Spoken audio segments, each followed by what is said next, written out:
It's time for more coaching and coffee talk. Today, my guest is David Ogden. David is a self-described digital nomad and entrepreneur based out of Mexico City, Mexico. He is co-founder of Bquate Music, a digital ally for musicians that protects their content by tracking distribution and video monetization and collecting their royalties across digital platforms worldwide, providing the influence of a record label, the reach of a publisher, the strength of a network, and the power of technology all in one place. He's also a crypto trader, fitness enthusiastic, and now part bionic man with a recent double hip replacement. David, thanks for Wow. being here, brother. Thanks for having me, man. It's good to see you. Wow. It's been so long just to see you and talk to you like this. When was it? Was it probably 2003 or It five? was Or? right before you left New York, I guess. Okay, so you were still in New York at that time. Because Yes, I I was left still in in New York. 2000, well, I guess 2010, basically. I moved to Denmark. Right. Yeah. And Yeah, then, I and was then, there in New York in 2010 as well. and describe a bit about, well, I guess tell me a bit about your professional, the story of your professional business, because I'm really interested in this thing of what you did in New York and then what prompted the move to Mexico City and how you had the ideas for all the businesses are digital, basically, right? Yeah, all the businesses. Yeah. Yeah. So I guess it did. I kind of started in New York. Actually, I was in real estate in New York, and it was the Okay. time when real estate was becoming digital, with Craigslist and Right. Facebook and Yeah. and all of that. And I found myself being so drawn to the technology of the cell phone and the apps and how they can increase business and scale business. Yeah. Um, and when I started doing real estate, I started, renting apartments like anyone. And then I moved up to selling apartments. And then eventually in 2007, in the beginning of 2008, I got into commercial real estate and I was selling buildings and big lots. And I had some really, really big Okay. projects in the pipeline. And I thought I made it, and I Yeah. was Yeah. so happy because like my deals went into the millions and I had these people trusting in me. And it was I have just a arrived. great, yeah, I arrived. And then 2008 happened and everything crashed. Oh And man. the deals died, but I felt still like I accomplished because I'd gotten the contracts, I'd gotten the clients. Yeah, for sure. It wasn't really my fault that the Oh, world collapsed as it did. And so then I went back to residential real estate, which was very emotional. Like I don't know, I like the blue, I don't like oh, this, right. Yeah. Yeah. Yeah. and Yeah. and and and when I was in commercial, it was just all about the numbers, and Okay. it was really interesting. Like I sold a building faster than I rented an apartment, and Okay. it's kind of crazy, Yeah. but I couldn't sell buildings anymore. No one was buying, no one was lending, Yeah. nothing. It was dead. Yeah. And so I got a coach, Okay. a Cool. life coach, and, Yeah. and, and I hired her to help me get through this real estate slump because Yeah. I knew I had lost my mojo. I felt like I just needed a push, Yeah. to get over it. I can get through this. Residential, commercial will come back. New York's amazing, blah, blah, blah. Yeah. And the more I spoke with her, the more I realized I wasn't living up to my potential. I Mm. wasn't being myself. I wasn't being my authentic self. And I Okay. started realizing that even though I had no real technical experience, I was so drawn to the digital um, apps and ecosystem that were just starting to flourish around 2008, 2000, with the onset of the iPhone and then Yeah. Android. Yeah. And so this was like around 2011, and Okay. I had a really bad real estate year, and I said, my God, I don't like this anymore. I Mm. don't want to do this anymore. But I didn't know what else I could do. Yeah. So I started producing films Oh. because I'm pretty good at marketing and but that actually, you need a lot of money to make film. Yeah. You need a lot of money to make a YouTube video. Yeah. Yeah. Yeah. So let alone a feature film. So Yeah. like So, but it opened my eyes that there was some opportunities in entertainment and so I saw at that time around 2011, right when Spotify was just starting, and Pandora had started, that music and technology would come together. I had no idea how I was going to get into that, but I just said I'm going to get into it. And I met my partner. She happened to come from Spain and to New York, and we met, and she was already in the music industry, and she had a label already. Okay. And I said, well, how about we merge technology with your traditional label? And so we created Bquate. Okay. And that actually, she was Peruvian, but she lived in Spain most of her adult life. And so we actually moved to Peru briefly. And when we got to Peru, we got a lot of clients. And then we got Spotify. Spotify came to us and asked us if we could help them digitize the Peruvian catalog, because there was no company actually helping them with that. Yeah. And then Google came to us and said, hey, we need you guys to help us with YouTube. You can be YouTube channel managers and YouTube partners.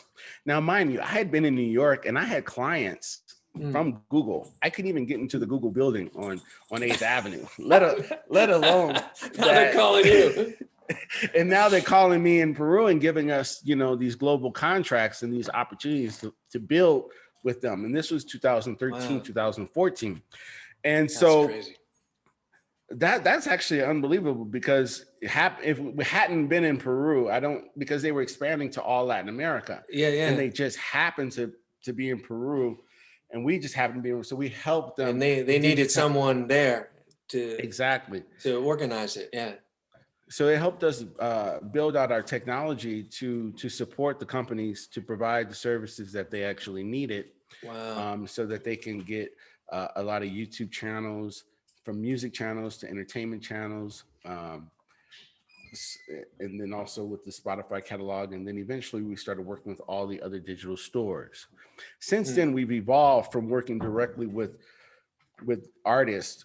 We work now with companies or entrepreneurs who can create exceptional music, because we have found that the scalability of handling a lot of smaller artists isn't just something that we are best at. Since we're better at the technology and the integration and support, if we partner with bigger, well, not with bigger, because the music industry is evolving because of technology now, just like everything. People who probably would just have a regular job with a major label can now create their own label, their own music company, and they can and now really grow without the need, because there's no more barriers anymore. Not too many barriers because of technology. So that's that. And anyway, I've been doing that for the past 7 years, and recently I had a double hip replacement. And so the backstory behind that is, because I'm an entrepreneur, I always put myself behind, because I'm, my company isn't flush or wasn't flush with cash for me to get my surgery. I just soldiered through it, just kept soldiering through it, and it kept deteriorating and deteriorating. Yeah. And was it from an injury that you had from doing sports or anything like that? Or was it just something that kind of developed just from normal movement throughout your life? Well, I was a dancer, and not only that, I was a battle street dancer. So I awesome. believe, and also a ballet dancer. So cool. I did a lot of things to my body. Yeah. That, trying to create this thing called turnout. Oh yeah. Yeah. No, I worked with ballet dancers at the Metropolitan Opera when I was there, and they by the time they're 40, they're hurting. Yeah. Even my mentor, he just had a single hip replacement, and I'm like, yeah, because you had me doing that crazy stuff. I'm gonna send you the bill. make my body do things that are not normal. But I also did, I have a background of alcohol. Like, I drank a lot, and I did a lot of crazy stuff in clubs, Yeah. jumping off of speakers and splits and Oh man. crazy stuff. So like That's so cool. I didn't know I you had that dancing background. That's awesome. yeah. But that, Actually, I so didn't even go yeah. ahead. No, but what is the battle street dancer? Describe that, because it sounds like some kind of When you're in a nightclub or in the a street in like hip hop crews or whatever, you guys just like battle each other. Mostly, I did it mostly in clubs, not yeah, like in the street because I didn't really hang out in the yeah, street yeah, like yeah. that. What was But it in like, break nightclubs, dancing kind of stuff, or like with the spinning and everything like that, or was it different? yeah, breakdancing Yeah, slash like a I don't know how to explain it, like a disco dance. Like yeah, just like it, freestyle, yeah, whatever. freestyle, like a Fuck it. Yeah, freestyle. And I yeah, was more freestyle. I'm not really a breakdancer, but I'm a more freestyle, so I could do yeah, like a lot of tricks and flips and stuff yeah. and So it's like split. actually the thing where you're like doing all the thing, and then you go, and then the other Yeah, guy goes. exactly. That's awesome. And See, it you was know how like, many people in the world wish they could do that? I've always oh wanted to do my, the thing and then go like that to the other oh person. my God. I live to destroy people. But yeah, I've gotten destroyed. But like, Yeah. yeah, that's that. So Wow. so But tell me now, so you're in Peru and you signed up all these clientele in Peru. Now, mhm. where, how did it expand from there? Expanded globally, Yeah. right? And then you transitioned to Mexico City. Yeah. So when we were in Peru, we just thought it was like a small company. We didn't really think that it had the potential. And then we joined like an a startup incubator or slash an incubator, and they started putting us in front of investors, and investors started Okay. asking us for business plans and models and what is our product like, what is the product market fit, and this and the other. So we started reiterating everything, and then we realized, oh my God, we have a potentially big company, because the music Yeah. industry at the time was over a $30 billion industry growing, and our market share was also exploding because independent music was growing at a really, really fast clip. Yeah. And so we realized quickly that we had stumbled onto something, but we needed to create something unique besides just a regular streaming company. We needed to create a service. Mm. So then eventually from Peru, we went to Colombia. From Colombia, we went to Mexico. And that's how I got to Mexico, because Mexico has the largest startup ecosystem in Latam. And it Oh, actually wow. leads all of Latin America. Okay. Um, and so as far as like startup money, international companies, American companies, investors, VCs, uh, developers, all of that ecosystem is really here in Mexico City. Okay. And my partner, she moved back to New York. And so we started to rebuild the company and, rebuild the company and rebuild our offering. Mm. And so we created a really interesting tech platform, Yeah. that is now specifically only for companies or music entrepreneurs, not Okay. specifically artist to artist. So they can, And so so, basically, so they can track all the money right, of their artists and make sure they're getting paid for plays on YouTube and Spotify and other streaming services, things like that. exactly. Yeah. And there are about 4 pillars in the music digital scene. Like you have YouTube, you have the streaming. Mm. Uh, so you have sync, which is royalties, publishing. Okay. Uh, you have content ID. So there's a lot of different players. And so we want to be the middleman to kind of help them get that, not the middleman, but really let them focus on what they do best. Like Yeah. Yeah. if you Yeah. make music in the studio, make the music in the studio, and we'll do all of that other stuff, and we'll have it nice and neatly in your dashboard. Yeah. Yeah. And on top of that, we do offer marketing and promotional services. The music industry isn't really as digital. I mean, it has a huge digital component, but there is still half of it that's non-digital. And Mm. so you truly are not going to be able to support a successful music business without being able to offer non-digital services like digital promotion, marketing, Okay. branding, even touring. Or there's a lot of different things Okay. that will not be digital at the Okay. moment. Yeah. Yeah. Yeah. So we evolved to kind of be have a digital platform, but to also offer the non-digital essential services to help your artist break into a star. Yeah.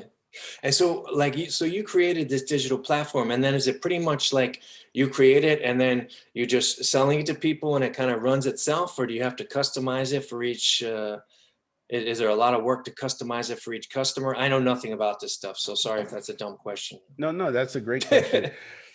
That's actually well, we call ourselves, since we are a development company, we have what we consider bespoke services. So we can tailor make the platform specifically for your needs, for your roster. Not everyone needs every single service we have, Okay. or you might need a little bit more of a certain kind of service. So we can create tailor-made things. We even make websites for you. We help you with the branding. We can help you create, we can communicate. Like, okay, so for instance, if you make a star, let's say you make a star, you have a hit song, hit record. What happens now, because you made that star, you have 1,000 artists trying to get your attention now. They want to get into your ecosystem because you've proven that you have the magic. Yeah. And so you don't have to turn them away. Now you can say, sure, distribute your music in Spotify, put your YouTube channel out there under my brand. If I see anything amazing, I'll jump into it, because now the star makers they have a community, and they used to just give them away because they can't invest in every artist. But now that's not the case. They can create what's called like farms, and they can have like thousands of artists under their brand, and they can give them the services that they offer their bigger artists, and then use it as a farming system to discover the next big star. And so they don't have to give away their entire community anymore, because we can offer that. We can help them manage that. We can talk directly to those artists. We can manage their catalogs. We can do everything for them. And so, you can just plug them into this whole network kind of thing. Exactly.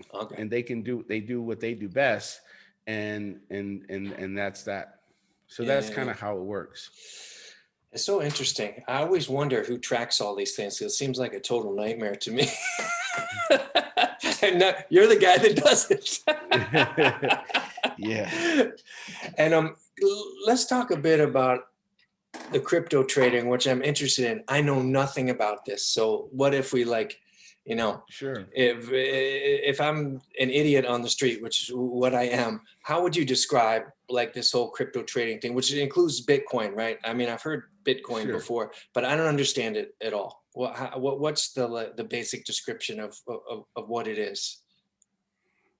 Yeah. So let me just give you a backstory. Years ago, I worked on the floor of the Board of Trade. I'm from Chicago originally before I moved to New York. And I wanted to be a trader. And so I worked with Merrill Lynch, and I was a trader's assistant. And I worked on the bond floor and the oil pits and the corn, whatever. So you got all that knowledge. One of those guys that buying shit. But holding the papers up. In order for me to be successful, or in order for me to, it was mandatory that I took these technical analysis classes provided by these professors in that ecosystem. And I took quite a few of those classes, and I understand, I learned a lot. Yeah. And funny thing though, but at that time I was partying and everything, and I had to be in the office at 7 a.m. and I'd be late. So eventually that job that career kind of disappeared. But I had all this technical analysis knowledge that I had no use for anymore. Because I'm picturing like Charlie Sheen in Wall Street. Similar. Stocks are, I think crypto is more related to commodities, where the coins or the companies itself is more related to the stocks. But anyway, so I did have a background in that. Now I was so focused in Bquate, and before that, and even then in Bquate, I was introduced to crypto or in blockchain around 2016, because there are definitely some solutions for artists, for sure, to help them monetize, protect, Definitely. I think that crypto is part of the blockchain. Blockchain is a technology that empowers the internet, that enables the internet to have a trustless relationship. So out of that, cryptocurrencies are born. So certain blockchain companies or companies that actually are building on the blockchain with the blockchain technology can or do create a coin, a crypto coin, to monetize, transfer value, to raise money, whatever the case may be. Yes. So it's really the blockchain technology overall, which is going to change the world in the next 10 years. I guarantee you. And is that technology, because I was trying to talk to a friend so I'd understand it a bit. Is that the technology, like you basically allow them into your computer to like use things in your computer or something like that? Is that part of it? Or no? No, not at all. It's very complicated. Yeah. To put this in, but I'll do my best. Yeah. But the blockchain is a protocol that allows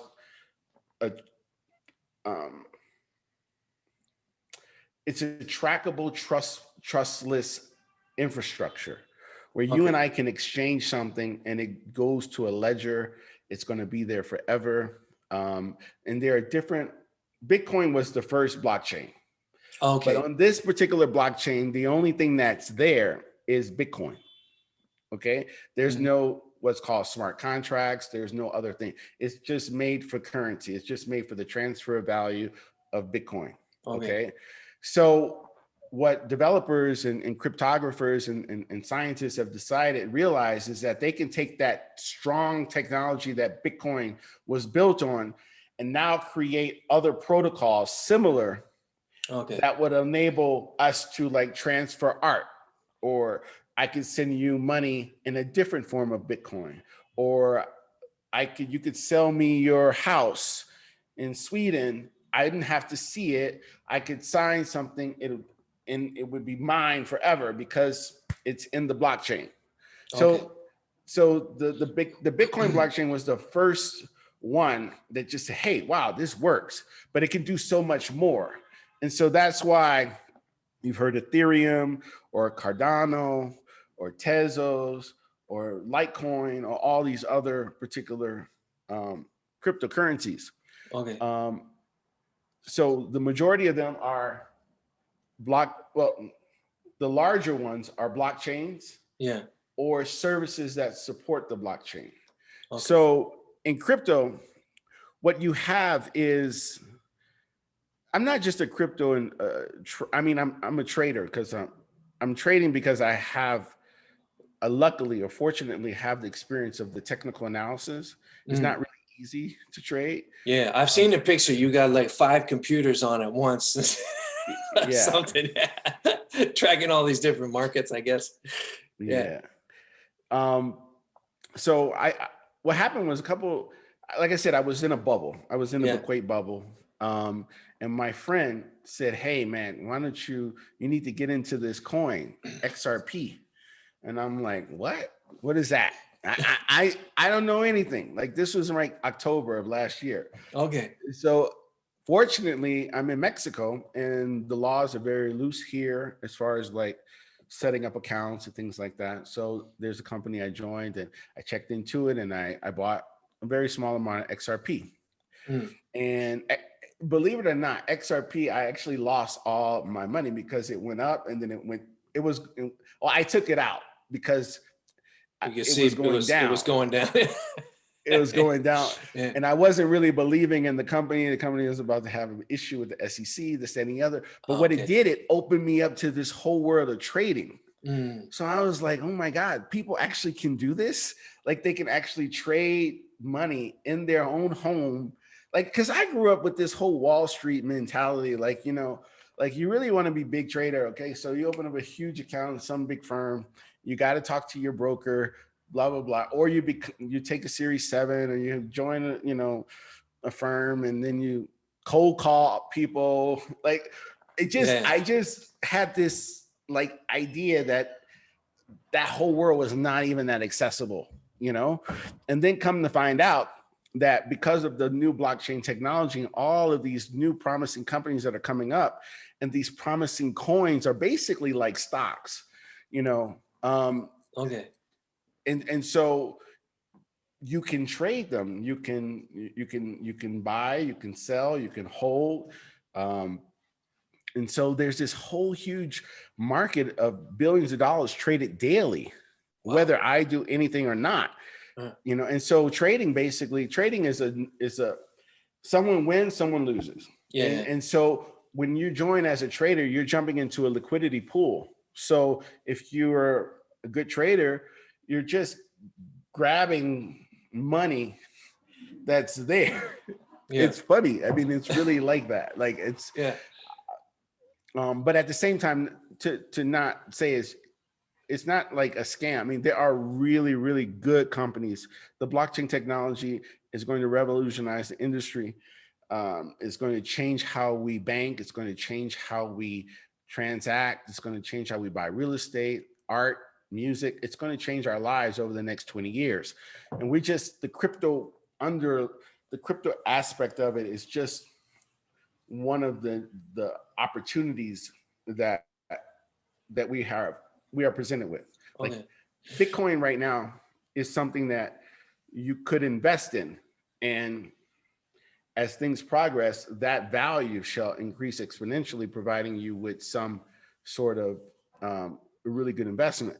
However, because it's new technology and it's disruptive and it's not regulated, there's a lot of issues, there's a lot of volatility in it. Okay. Yeah. But is it easy to describe, because this is what I don't understand, what gives like Bitcoin value? Is it just that it's agreed upon by certain people, say, yeah, this is worth this much? Okay. Or, you know what I mean? Yeah. The value of Bitcoin really comes from the blockchain itself. Okay. Basically, what it means is that the entire blockchain of Bitcoin, um, what it does is each node is validated. So that's why I guess maybe over the past couple of weeks, you might have heard about the the energy use of Bitcoin. Yeah. But anyway, the value is really the whole blockchain. Okay. And is the Okay. blockchain kind of like a digital Federal Reserve kind of thing? Like operates It's like not even, that? Or not? it, it's not owned, run by anyone. It's Okay. decentralized. And Okay. so basically it's like it's like a big hornet's nest of encryptography where nothing can break it. Like, man, this is really hard stuff to explain, and I've never really had the Yeah. No, I actual appreciate task to it. explain I'm on understanding it a YouTube. little bit, but yeah. But I actually know of a video that I can send to you later that you could paste later into the link that Okay. this guy Pomp really explained it. Well, actually, Michael Saylor explained it the best in a Okay. very, very simple way. But really, the No, that might value be is cool. Yeah. not, the value isn't just coming from what you and I believe it is, which is a big part of it, but it's really the whole ecosystem of it, the Okay. dynamics of it. Yeah. So the Bitcoin cannot be cracked. It's not owned. The government can't take it away. Any of that. And so it's really the whole value of the ecosystem, and since it's digital, the price discovery is happening right now. So right now it's trading Okay. around $37,000. It can go up to $100,000. It can go up to $1 million. It can go down to $20,000. But it is now being accepted global in certain areas as currency, and so that's also adding to the use case. Yeah. And so when you talk about this going to revolutionize all these industries like real estate and others that you described, is this because it can be used for real estate transactions and stuff like that, and you won't have to go to banks anymore? Is that the idea of how it's going to? No, okay, so there's two separate things. So there's this whole thing called DeFi right now, Yeah. decentralized finance, and decentralized finance is an offset of Bitcoin, which is first built on Ethereum, which is the second big blockchain, which allows smart contracts. So with smart contracts, I could loan you money, you could loan me money, I could borrow money, I can start a hedge fund, I can do a lot of things without a bank. Okay. So and no kind of regulation or anything, just you decide. Yeah. Exactly. If you and I agree, if I say, hey, I'm going to loan you $10,000 and I'm going to give you 1% interest, that's between you and me. Okay. That has nothing to do with, you don't need a bank. You don't need anything. That's a better interest rate than a bank. I have it tested in the blockchain. I don't need any lawyers or any, all this kind of stuff, documents and contracts and this, that, and the other. It's just an agreement. It's in the blockchain. So it helps us transact faster, easier, quicker, without bureaucracy. And so there's a whole bevy of companies that are building on this blockchain decentralized finance applications for people in Africa, LATAM, the unbanked, people who don't have documents, people whose government currency is in the toilet. Yeah. So there's so many use cases for this sort of environment. Okay. Now, naturally, it's not what Wall Street or Washington wants. Right. They want to control everything. Europe. Exactly. So they're trying to do what they can. They're doing what they can to fuck it up, right? Exactly. But it's growing in a way that they're going to have to accept Bitcoin at least. Yeah. It's already almost at $1 trillion market cap, and so that is actually not huge in the grand scheme of things. Gold is 10 trillion. The currency market is 100 trillion. So it's not. It's growing, but it's becoming adopted. Like El Salvador just recently passed a law stating that Bitcoin will be one of the country's legal tender. So everyone in the country will have to be able to take it if it's offered. Okay. Yeah. So slowly but surely, these two technologies, they're two separate things. Blockchain technology, and then you have Bitcoin and the currencies from it. And trading and all that. Okay. All right. I understand it better now. Thank you. Yeah. And so, yeah. And so crypto trading, but just the last thing. So crypto trading is similar to Wall Street in the sense that all of the cryptos that are actually being traded, the majority of the larger ones are real companies with real projects, with real teams, with real plans. And so it's not just, it's kind of like you're investing in them, in their company, by investing in their crypto. Okay. And when you're sitting with the 5 computer screens or whatever, and the graphs going up, down, you're basically tracking what the value is of different cryptocurrencies during the day. And if you have, if you think, oh, that's getting to a point where I should buy some of that, and then later in the day, you might sell it again already. Is that right? It's kind of like that? Right. Yeah. So one of the advantages of crypto that I think it has high volatility, like really high, like the price goes up and down. Like in one day, it will go. Like in one day or 1 week or 1 month, like it's really high volatility. So in that volatility, there's a lot of opportunities. I don't typically trade small, like cap coins or coins that I don't really know about the company. I don't know about, I only trade the bigger, more established kind of. Yeah, I have a list about 50, 60 more established. And based on what's going on with them. But really, Bitcoin is still it's like the father of the crypto. So right now what's happening, Bitcoin kind of dictates the move, the direction of the market. Okay. And so the other coins kind of follow. There are some coins, because of certain situations or news events or whatever developments, that they veer away from that. And so watching it's like watching 50 different things at one time. I don't watch 50 at one time. I'm pretty much at like 3, 4, 5 at the most, because I think because I wake up at like 4:45 a.m. and And then that first hour, I kind of just set up like, what am I going to focus on?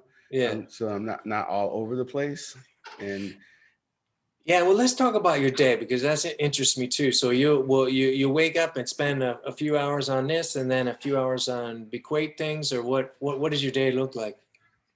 yeah, so I wake up at 4:45 a.m. and between 4:45 and 8 a.m. I'm pretty much doing my spiritual thing, um, kind of having a quiet moment, trying Yeah, to center myself and trying to understand what I'm trying to accomplish for the day. yeah, I do like a gratitude list, an attraction list. yeah, I open up my computer and kind of see where the computer, like what positions are, or what am I interested in focusing? What do I see for that day? okay, Because I do have some technical analysis background, so I can kind yeah, of see the charts a little bit. yeah, But I also believe fundamentally in news and in developments of certain companies. So I mm, also have to do a little bit of research on certain things. mm, And then I start kind of executing my trades. Um, and then by 8 o'clock, I'm getting dressed to go work out for my first workout of the day, which is going to be like, it could be cardio. Well, since I'm just getting out of my operation 2 months ago, so I'm yeah, not doing a lot of, I'm not running or mm, anything. So I do a little bit of cardio. I do some weight training, and then I have a second Monday through Friday. I have a second training session with the trainer at 5 p.m., wow, which is way more intense. And yeah, so after I get back home around 10 o'clock, right now I'm currently detaching from Bquate okay, since I'm a partner. I've been in the company for 7 years, and I'm kind of um, we've developed leadership that's taking the company to the next level. okay, So now I'm starting to focus a little bit more solely on crypto, and um, I have a blockchain development company that I'm building okay, that can help people like yourself or anyone build a particular application to use the power of the blockchain. yeah, And at the same time, I'm learning how to trade so that I can start a hedge fund, but really for friends, family, from a circle of people that I know, and yeah, eventually build a digital application for that could be open to anyone who wants to invest their like $1,000 for like a 5% return or 20% return or things okay, like that. So yeah, I'm moving more into the whole crypto blockchain world, so to speak. yeah, yeah, yeah, So okay, so right now I'm trading, I'm researching, I'm watching YouTube videos all day, I'm yeah, reading, like I'm just like sucking all this up. yeah. So I imagine it's a lot to keep on top of, yeah. Yeah. And let's talk about your going through the hip replacement a bit because I don't know if you saw I was helping a friend move the other day and we packed up the trailer full of shit and he made a joke that we had to lift it somewhere, and then I said, oh, that's funny because I was thinking, I wonder if I can deadlift that trailer. This is a trailer full of stuff. Oh And he my. he tried to deadlift that he couldn't, and I did it, and I got it up, and then I heard right here, pop, pop, pop, pop, Oh, and then I thought for sure. I said right away, I've torn my bicep tendon right off the bone. right. I've seen guys that strong men deadlifting and seeing that happen before. And so for the past 3 days, I've been in and out of hospitals getting this analyzed, and I thought I was going to have surgery on this. And I have to say, looking at surgery, I was so bummed out, because like yourself, I'm used to moving, I'm used to being strong, I'm used to being in shape, I'm used to being that guy. And when I think about having surgery and the bicep tendon reattachment, it's like a 6 month recovery until you're lifting something of any weight again. And I got depressed, man. I really had to focus these last couple days, like you said, the spiritual stuff. I do Yeah. a morning meditation. I go in the ocean and swim and do a little movement in the morning, all these things. You live off the Prayers. ocean? Yeah, right close to the ocean. Yeah, in That's Copenhagen. amazing. Yeah. It's 100 meters away, so it's beautiful. Wow. The South Wow, Harbor that's of awesome. Copenhagen.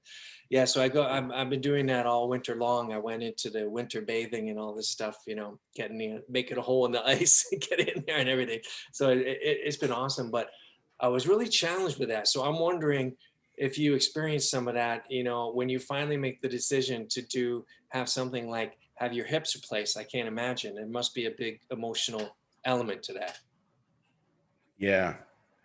Wow. So believe it or not, I first was diagnosed with the arthritis in my hips around 2011 in New York. I went to like 2 doctors. The first doctor, I thought he was crazy. So I had to go to another doctor. And he said that eventually I would need this hip replacement. At the time I could walk. There was really no pain. And so,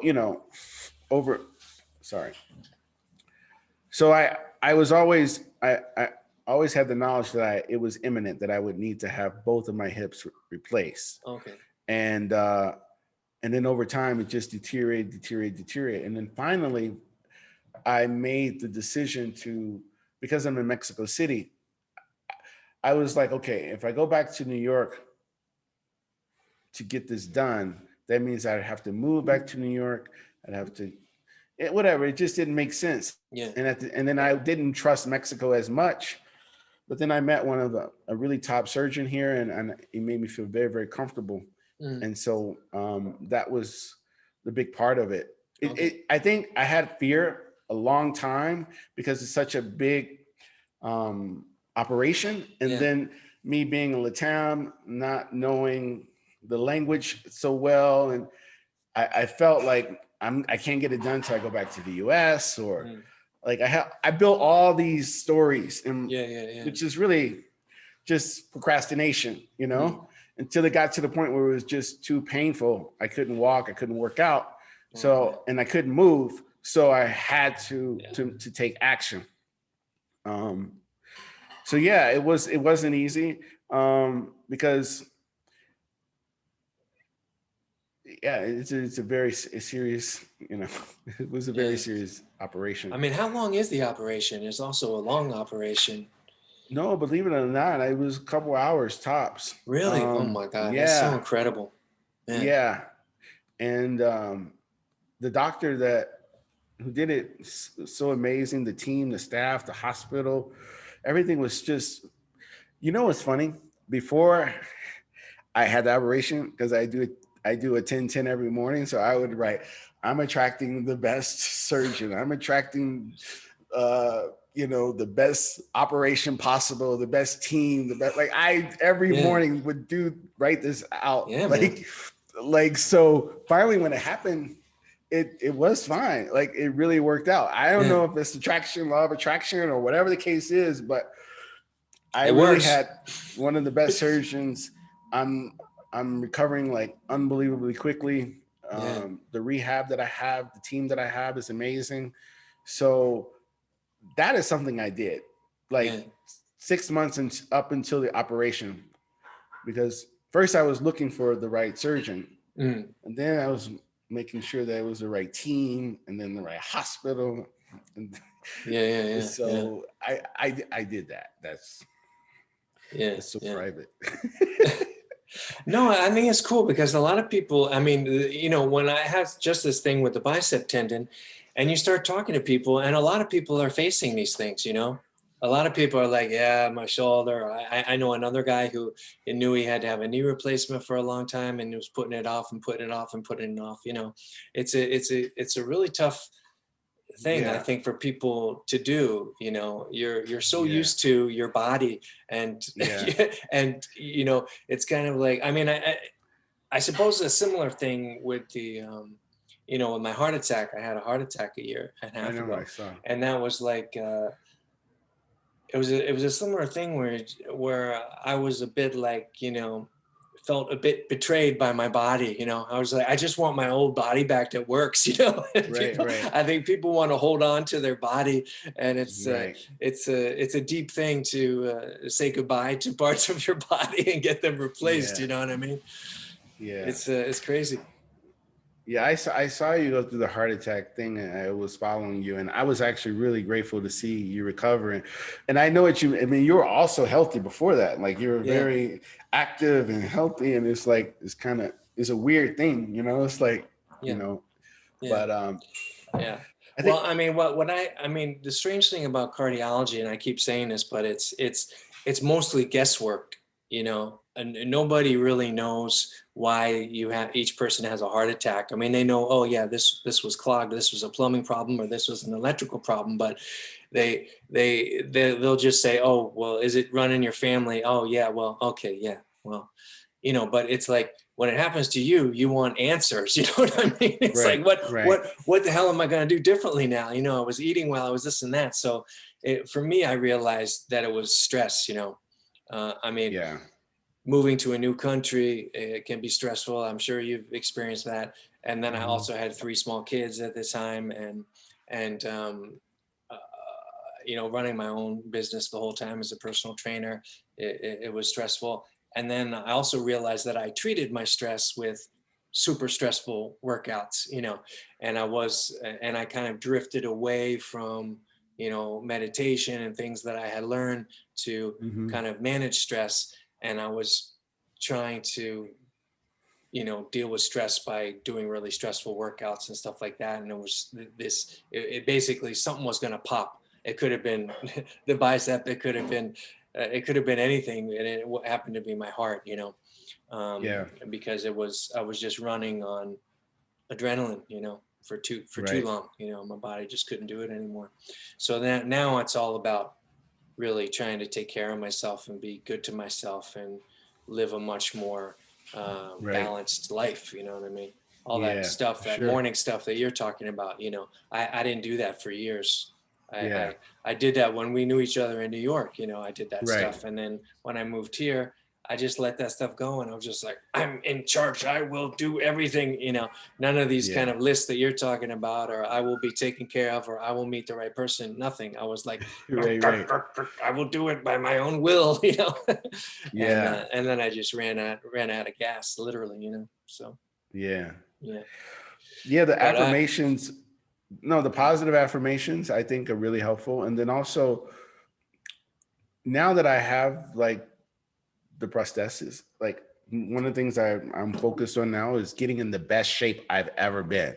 mm, And that's one of my goals. yeah, Now that's a pretty big goal because I've been in shape a lot yeah, in my life, you yeah, know, as a dancer, as an athlete, as a fitness, whatever. yeah. So to want to be in the best shape of my life with prosthesis, with you know certain things I can do. Like tomorrow, I'm going to do legs for the first time with my Oh wow, trainer, yeah, but I can't go down all the way in the squat or yeah, whatever. So I have certain limitations. yeah, So, but having that goal is like that driving force is kind of like saying no matter what, even if my bicep rips off, I'm gonna like get back on this fucking thing and I'm gonna make this shit happen.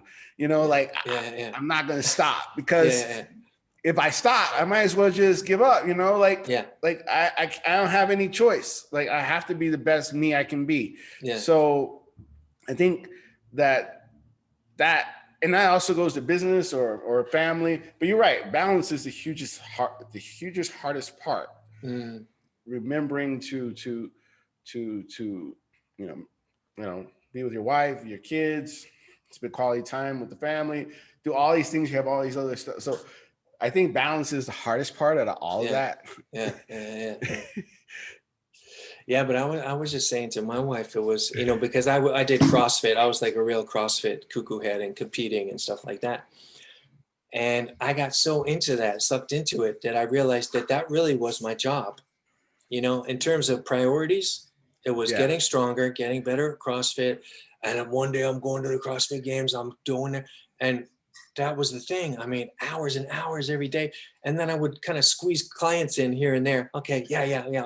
But really, I'm thinking, what's the workout tomorrow? You know, yeah, and it overtook everything. So now I'm much more about, okay, what do I want to do in life, and how is training support it? You know, and how does it, and how yeah, can I leave room for all these things in my life, like my wife and kids, that are the most important things. You know. Yeah. when you're lying there coming out of the coma after a heart attack, Right. you know, Right. you're not thinking about your workouts at that point. See. Yeah. Yeah. So that's Yeah. the challenge. Yeah. But man, thank you so much for doing this. No, And I appreciate it. yeah, it was so yeah, I think you're doing such cool things down there, and I love to follow you on Instagram. I'll put your link to your Instagram and everything, so No, cool. people can follow you. And yeah, Cool. And I but also seen the Michael Saylor interview because he really explains Bitcoin the best I've ever heard in the most okay, simplest yeah, way. yeah, we'll put that in there And for the people that want to find I, out about Bitcoin. Yeah. I would have been more prepared, but I didn't. I'm still learning every day. You know, it's all still new to me, this whole crypto world, Yeah, yeah. but it's exciting. No, you did a good job because I understand a bit of the concepts because I really knew nothing about it, except the word Bitcoin, So Yeah. yeah, So yeah, cool. yeah, Well, yeah. But thanks, it's Scott. exciting. Yeah, thank you so much. And yeah, be seeing All you. right. All All right, right, man. see ya. Take care. Bye-bye.